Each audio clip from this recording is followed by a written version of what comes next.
This is Good Morning Indiana, working for you. Good morning. The time right now is 4:27. I'm Lauren Casey. Thanks for joining us here on Good Morning Indiana. We want to start with the numbers this morning on your Monday and kind of recap over the weekend Indiana's COVID-19 case count. You can see the graph here on your screen.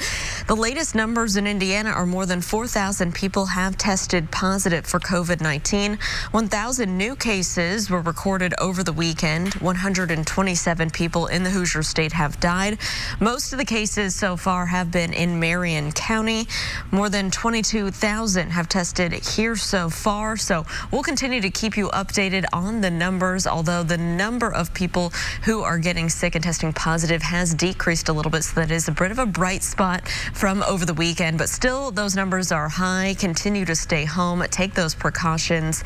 We don't have any word if this is a peak, if we're going to peak, when that's going to be. So continue doing what you're doing to stay safe. We do want to get to another story this morning, and it has to do with what's going on right now in the world, making it difficult to count people for the 2020 census. Count Me Indy is working on a new plan to get everyone counted while people are under these stay-at-home orders. If you get your census form in the mail, it'll give you that online code. You can go online really quickly and fill out the census. I did it the other day. It only took a few minutes. Very easy to figure out. So make sure you do that. They're going to be tracking people down, and Kelsey Anderson is going to break down what they're doing now to make sure everyone is counted in this coronavirus crisis during the time when they would normally be hopefully going door to door and checking to make sure everyone was counted. So causing some issues there. The census very important for making sure we are represented in Congress with our state governments, and that everyone is getting the resources allocated to them for the population living there. We do want to take a turn right now to our forecast with Todd Clausen. Todd, yesterday I got out, did some yard work, a little spring cleaning. Yeah. Wasn't too bad out there. What can we expect today? You know, it was a little cool yesterday, and we didn't have a ton of sunshine, but today we get the sunshine back. There's a little bit of patchy fog in spots this morning. As you look from downtown to the north there in the center of your screen, you notice visibility not reduced all that much, but it may become a little bit more of an issue as the morning goes on. Something we'll keep an eye on for you. A little on the cool side this morning, 44 in Indy, 36 is the current temperature up in Logansport, and 37 in Muncie. We'll get rid of any morning fog, then partly cloudy skies going back above normal. A pretty nice spring-like day for us today, Lauren, with a high of 66. All right, Todd, thank you so much. Well, and another story we're following for you today has to do with small businesses. We know several of them are applying for those loans to get help during this time. Well, we're going to take you up to Carmel. A formal dress store sells prom dresses. You can imagine that isn't super busy at this time with schools set to be closed through the rest of the school year. We'll have that story, plus more news, weather, and traffic coming here on Good Morning Indiana. This is Good Morning Indiana, working for you. A potentially pivotal week could be ahead in the fight against the coronavirus. Now at 4:30, we're breaking down what health leaders here in Indiana and across the country are doing for an expected surge in cases. Plus, as the number of cases continues to increase, so do the struggles faced by many small businesses. This morning, we're checking in with a local business who depends on spring events to keep their doors open. The church is not limited to just a facility. It's not limited to pews and carpet and wall. Plus, churches across the country are preparing for Easter services. This morning, how one local pastor says he's not going to let the coronavirus alter his plans. But first, here at 4:30, we do want to welcome you into Good Morning Indiana. I'm Lauren Casey. Todd Clausen is standing by on the other side of the studio. Todd, good morning. Hey, Lauren, good morning to you. Good morning, everybody. Little bit of patchy fog has settled in here overnight with the clear skies that we have and just still some moisture around. You notice it's not super widespread, kind of makes a little horseshoe here type shape as you stretch from just west of Indianapolis, then up towards Peru, then a little bit of patchy fog settling in just to the west of Muncie. Otherwise, we're in decent shape, but these visibilities could drop just a little bit more as we work our way throughout the course of the morning. Something we'll keep an eye on, but obviously not as many people on the roadways. And as soon as the sun comes up, that fog will not be an issue for us throughout the remainder of the day. 51 in Bedford compared to 37 right now in Peru, as well as the Muncie area, sitting at 44 currently here in Indianapolis. As we work our way throughout the course of the day, it's just a mixture of sun and clouds. All the rain that will stay off to our west for the day today. So get out there and enjoy. It's a nice spring-like day. We should be seeing temperatures in the mid-50s already by the time we get to the noon hour, with high temperatures later on this afternoon, Lauren, topping off in the mid-60s. Todd, thank you. We are keeping a close eye on traffic this morning. Here is a live look right now out in the Plainfield area. I-70 here, a little east of State Road 267. We're showing you this camera because right now everything's traveling up to speed. All lanes are open. But we do have some night road work starting in this area between State Road 267 and Ronald Reagan Parkway, set to begin tonight. So keep that in mind. Taking you across the city, want to go over to I-70 westbound here. You can see near Greenfield, the rest area, we are expecting a lane closure there as well. That's set to close at 9 o'clock this morning and reopen Thursday at about 6 a.m. Right now you can see all lanes are open, both eastbound and westbound right now around the metro area. No crashes to slow you down. This morning, we're breaking down the latest data surrounding COVID-19 from the Indiana State Department of Health. Officials say there are more than 4,400 confirmed cases here in Indiana. This is up from 3,900 cases on Saturday and 3,400 cases on Friday. More than 22,000 people have been tested so far. Now we're going to take a look at the numbers of new deaths reported over the last 3 days. The graph shows some promising news. The number of deaths has fallen by more than half since Friday. We expect the latest numbers from the Health Department at 10 o'clock this morning, and of course we will keep you updated. More than 1.5 million Americans have now been tested for COVID-19. This morning, more than 9,000 Americans have lost their lives. As ABC's Andrew Dimbert reports, top health experts warn that this week could be a defining week while the hardest hit states struggle with supply shortages. As the number of coronavirus cases in the U.S. continues to skyrocket, a warning from top health officials that the worst is yet to come. The next week is going to be our Pearl Harbor moment. It's going to be our 9/11 moment. It's going to be the hardest moment for many Americans in their entire lives. But President Trump with a different assessment for Americans, tempering the grim forecast with a more optimistic outlook on the outbreak. But we see light at the end of the tunnel. Things are happening. It's a message at odds with lead medical professionals working to flatten the coronavirus curve. It seems to be inherently contradictory, but it really isn't. What you're hearing about potential light at the end of the tunnel doesn't take away from the fact that tomorrow, the next day, it's going to look really bad. New York, the epicenter of the U.S. outbreak, is still struggling for supplies. But a bit of good news over the weekend. The state had its first daily drop in the number of coronavirus deaths. I guarantee the people of this state that as long as I'm governor of this state, we won't lose a life if we can prevent it. Still, struggles continue for hospitals across the country, stressed and stretched to new limits on the front lines. Michigan Governor Gretchen Whitmer says Detroit is seeing a surge and facilities are in for a fight. We know that we've got hospitals that are already at capacity. We don't have enough personal protection equipment. And in Louisiana, Governor John Bel Edwards says his state might not even have enough ventilators or hospital beds to last another week. And President Trump insisting over the weekend that more masks and ventilators are on the way. Also saying by Tuesday, the federal government will have deployed 3,000 military and medical professionals to some of the hardest hit states. Andrew Dimbert, ABC News, Washington. It is 4:35 back here at home. The Indiana National Guard spent the weekend making preparations to fight an expected surge in COVID-19 cases. A survey team will begin working with the Army Corps of Engineers and State Health Department to scout locations for possible alternate care facilities to treat coronavirus patients. They're going to be looking at things like unused hospital wings and other large indoor facilities in parts of the state with high numbers of coronavirus cases. Dr. Box and her team have identified potential surge areas, and that's where we'll start. And then we'll also look at areas that could potentially house that in a very rapid fashion that will give us the extra capacity that we need if we should need it in a surge environment. So far this morning, the National Guard has not announced any locations that might be used as temporary hospitals.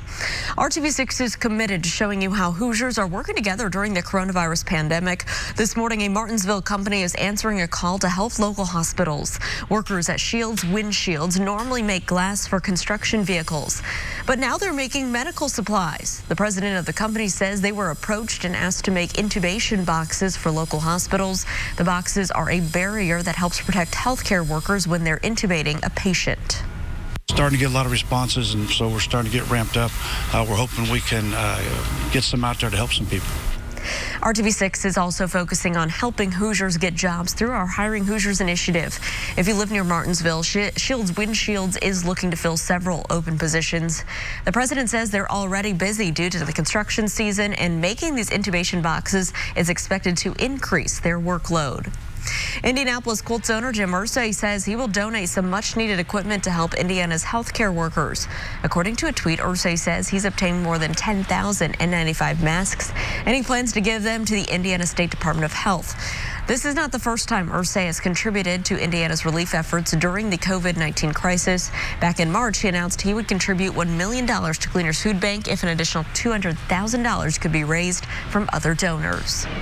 Well, small businesses are feeling the squeeze during these unprecedented times, especially those who rely on most of their business transactions during the spring months. That's especially true for one family-owned boutique in Carmel that typically sells thousands of formal gowns this time of year for the prom season. We talked with the owner about what this means for her family, employees, and high school students who may miss making some special memories. In the pocket. Allison McDaniel pours her heart into her work. Her work is helping teens feel confident and beautiful and excited to make memories at high school proms across central Indiana. McDaniel started Raylan's Boutique 12 seasons ago in Greenwood. Now in Carmel, the floors of the store, normally busy with shoppers in the spring, sits empty due to COVID-19. I'm that seasonal, so right now, closing our doors and not making any money, it's been incredibly hard. It's incredibly hard for us small businesses. McDaniel has been in the industry since the 90s and has never missed a prom season. But as schools remain closed, many students are left wondering if they'll even get to go to the prom. So far, Raylan's has sold hundreds of dresses, and the nature of formal gowns means nationwide, those sales are typically final sale. But hundreds remain in layaway, and hundreds of thousands of dollars of merchandise is left sitting on the sales floor in preparation for a prom season that may never come. Oh my goodness, my heart. Well, first off, I have employees that need to pay for, and my Raylan's family is my heart. It's with these girls that I've been able to do this for the past 12 seasons, and so I have staff that are, paying back school loans, that are the first time out, paying to have an apartment to pay for. I have high schoolers that are saving for college that work for me, and so for that it's hard, and I'm a mom too. The sales McDaniel projected to make these spring months normally helps to carry her business through the year. The boutique is not only a business, it's a passion project, and she hopes kids will still get to be kids and make those special memories together when this is past us. To wear their dress, to be a kid, to create their own prom, do something fun, take their picture, go out for dinner, make this memory. But for now, continue to shop local, whether it's me or your favorite bookstore or your favorite restaurant, those small businesses that have given back to you, your communities, your own children. Well, McDaniel tells us Raylan's continues to remain open online. They also have gift cards available and boutique clothing on sale on their website. I checked in with her over the weekend, and she tells me she's been inspired by all the parents working to create something special for high school-aged kids after this is all over. Local businesses are putting their heads together, offering to donate time and creativity, and those are stories we'll try to bring you in the coming months. A warning now from Call 6 Investigates this morning. If you're expecting a stimulus check from the federal government, scammers would love to get their hands on that too. The Federal Trade Commission says you do not have to sign up for a relief check. Do not click on any links asking for your personal information. No one has early access to this money. The FTC says the funds will start going out in the next few weeks. Scammers are using the lack of detail to try and trick people into giving their personal information and money. An Indianapolis pastor says Easter Sunday plans for his congregation will not be ruined by the COVID-19 pandemic. Pastor James A. Jackson at New Beginnings Fellowship says the Easter service is one service most people will not miss all year. But this year, the entire congregation will have to stay home because of the orders to shelter in place due to COVID-19. This pastor sees this as an opportunity. This Easter Sunday is going to be a lot different. Because this is so different for us, we have to be very intentional. We're trying to really put on a production for the people of God and for the folk during this season, because there's so much discouragement and so much despair that is around us. People are worried, full of anxiety. In an effort to give back, Pastor Jackson's congregation contributed recently to the donation of 200,000 masks to local hospitals. With sports sidelined for the foreseeable future, sports books in the Hoosier State are losing out. After the break, why one casino owner says the loss in revenue will hurt for some time to come. Plus, things haven't exactly been smooth sailing for cruise lines lately. Still ahead this morning, what experts say is behind a surge in new cruise bookings. Todd.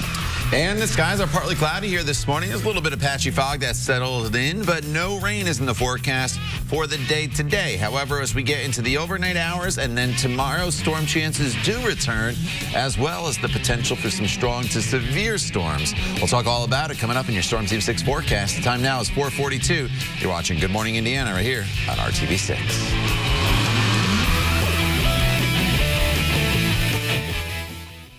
And Mr. Clean Magic Eraser Sheets. Welcome back to Good Morning Indiana. The time right now is 4:45. Here's a live look over on the northeast side. I-465, a view here from East 56th Street. Traffic is traveling up to speed on the interstate. No issues to slow you down. This morning, investigators here in Indianapolis are busy looking into a violent weekend in the Circle City. Between midnight on Saturday and this morning, officers responded to 8 shootings. The violence left 3 people dead. We have more on the violence right now on the IndyChannel.com and also the RTV6 app. If you have any information on what happened at these shooting locations, please call Crime Stoppers. The coronavirus pandemic has brought the sports world to a standstill, so that means sports betting is also currently off the books. This past weekend was supposed to be a busy time for sports books in the Hoosier State. MLB games were supposed to be underway, and tonight we would have learned the NCAA basketball championship, the champion rather. Instead, sports books and casinos include the Tropicana Casino in Evansville. They're losing out on a lot of money.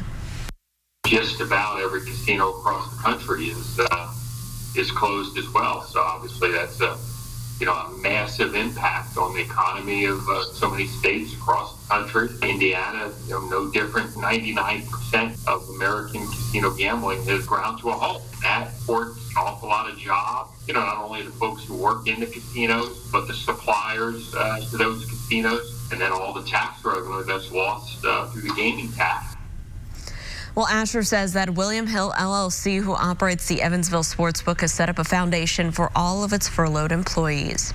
The time right now is 4:47. It is Monday morning. And Todd, any fog issues we're looking at right now? It's really, really spotty out there. You go from next to no visibility in the Frankfort area to 7 miles visibility in Lafayette, which isn't bad at all. Then you get down to Crawfordsville and it's down to a half a mile. So if you're traveling, say from Indianapolis to Lafayette, you're cruising along through Boone County just fine, and then all of a sudden you hit Clinton County and boom, you get into the fog there, and all of a sudden visibility is next to nothing. So just know that it's out there. If you do have to take to the roadways here this morning and you need to slow down just a little bit, as soon as you notice that fog starting to settle in, 1 mile in Kokomo, that's not terrible. A little pocket over there as I-69 turns to the north once you work your way through southern Madison County up into Delaware County. Here's the view from downtown, and you just notice a little thin layer of fog there as you look from downtown to the north. It's not super dense here in the metro area. 44 degrees, that's the current temperature. So a little on the cool side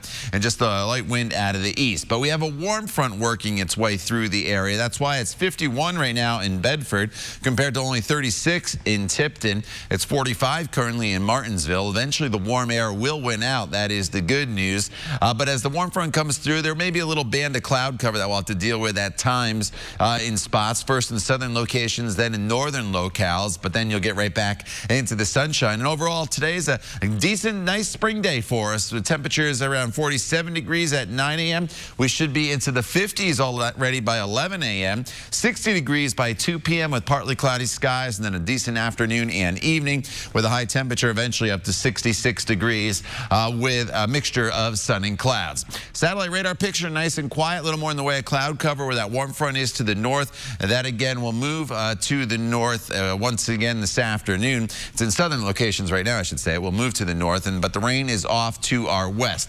Once we get into tomorrow, there's couple chances for rain. The first is actually overnight before 9 a.m. Then not much throughout the day tomorrow, and then rain chances will ramp up once again tomorrow evening. Overnight tonight, there's a marginal risk for severe weather in northern locations, and you see this first round of rain coming in around 3-4 o'clock in the morning, and this will be with us through Good Morning Indiana tomorrow, especially in northern locations, and then that will move out. Most of the daytime hours tomorrow will be dry with partly cloudy skies. It's a warm day with temperatures in the 70s, and then early Wednesday morning, that's when the next round of potential severe weather comes in. So it's going to be pretty active tomorrow, but the daytime hours are actually quiet. Still in the 70s on Wednesday, then much cooler, but with sunshine as we head into Thursday and Friday. Lauren. Todd, thanks. There's a live look right now up in Fishers. Good morning to you. I-69, a view here near 106th Street. Traffic is pretty quiet out this way. Everything's traveling up to speed. No issues to slow you down. So let's take you over to the west side. This is I-465 in West 10th Street. Traffic here is moving along up to speed. Pretty quiet on the west side right now. We'll continue to keep you updated if there are any crashes or delays. Well, it seems die-hard cruise fans are putting their money on smooth sailing for next year. A recent study revealing that cruise bookings were actually up 9% last month compared to the same time last year. This comes despite the nightmares many passengers endured as the coronavirus pandemic developed. Analysts say that some of these recent bookings might be people just rescheduling cruises that were canceled because of the virus this year. Amazon appears likely to postpone its annual Prime Day sale. USA Today reports they have Amazon meeting notes that mention the postponement. In them, Amazon's general counsel mentions the member reward day will be delayed at least until August. It's usually in July. Amazon is getting slammed with orders as people stay home during the coronavirus pandemic. The company has been trying to hire 100,000 more workers to meet that demand. A woman preparing to say goodbye to her mother gets a trip she'll never forget. After the break, we'll show you how she was greeted with first-class kindness. It is 4:51. Stick around. We'll be right back. Setup. Shipped directly to you. Welcome back. A heartwarming gesture for one woman who is preparing to say goodbye to her mother. An American Airlines crew upgraded Cheryl Pardo's ticket to first class and actually says lifted her spirits. Good morning. Welcome aboard American Eagle with service to Boston. My name is Jessica. Dion and I will be your flight attendants. And we have Cheryl as our passenger. Living it up in first class, Mama. Yes, everybody shout out to Cheryl, the only passenger on the flight. Thank you so much for joining us today. We appreciate and value your business, and we hope you fly with us again. Well, the scene happened on March 27th when Pardo was flying from Washington to D.C. to Boston to see her mother for the last time. Pardo's mom had dementia and had been declining for months. She says since she was the flight's only passenger, she spent the entire time telling the flight attendants about the kind woman her mother was. Pardo landed and spent a couple of hours with her mom before she died. There was a large police presence in Danville in a neighborhood on Sunday, but there wasn't a crime. Instead, it was a birthday parade for 5-year-old Olivia. Our photographer, Eldon Wheeler, sent in these photos. Olivia is his niece, and he tells us he just thought it would be a family parade, but instead it turned into a community parade. Hendricks County Sheriff's deputies, Danville fire trucks, and even a Plainfield police officer came out to wish her happy birthday while still practicing social distancing. That's pretty cool there, Todd. Yeah, I saw one too back in my hometown, New Jersey. People are getting creative. And they all got out of their cars, the policemen, the firemen, and they sang happy birthday. Oh, that's cool. To to the young little gentleman. All right, outside right now, we're dealing with a mixture of sun and clouds. Temperatures in the 60s later on this afternoon. Tomorrow, there's the severe threat, but it's kind of at odd times. It's early in the morning, and then again late Tuesday into Wednesday. The daytime hours are dry, 74, and then cooler by the end of the week before warmer and more showers return to the forecast as we work our way into Saturday and Sunday. So overall, a very spring-like in April forecast here with the up and down temperatures and numerous opportunities to pick up a little rainfall. The time now is 4:57. Stay with Good Morning Indiana. We're back here for you in just a couple minutes.